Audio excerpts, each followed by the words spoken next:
Can a neurotypical person please explain their definition of a reason versus an excuse? Because I am genuinely confused. As an autistic person, one of the things I've realized is the difference between these two words isn't as much in the definition as it is in the connotation and the implied assigned blame. If an allistic person is using the word excuse, it likely has a negative connotation because it's implied that you're trying to shirk responsibility. You're trying to remove yourself from the blame. Because the goal when using an excuse is to be forgiven or excused from the responsibility. Reasons, on the other hand, have a more positive connotation because it's implied that you made that decision deliberately, or the fault lies in yourself and you're taking responsibility for it. Instead of avoiding blame or seeking to be forgiven, you're taking responsibility and then you're explaining your reasoning. And that's why things can get a little bit tricky if somebody is asking you for reasons, but then dismissing what you say as just making excuses. When this happens, it can seem like they care a lot more about the word reason or the word excuses than they do about what actually happened.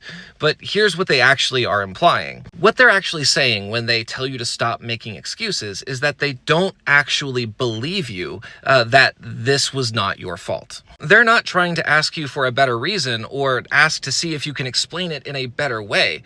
What they're trying to say without directly saying it is that they literally just don't believe you. This is your fault. What they want you to do, regardless of whether or not it's your fault, is to take responsibility for it and tell them that since you are in control, this is the reason why it will not happen again. And what often helps me in these kinds of situations, if I know somebody's going to tell me to stop making excuses, is I concentrate on my solutions to these problems. Because in all reality, when allistic people or neurotypicals are asking for a reason, most of the time they don't actually care about what the reason is. They just want to know that it won't happen again. And the more that you answer their questions directly, the less likely it is that they're actually going to believe you that you're going to fix it next time. So the trick here isn't to answer their questions directly, because they don't actually want an answer to that question. The trick here is to answer with a reason why it will not happen again.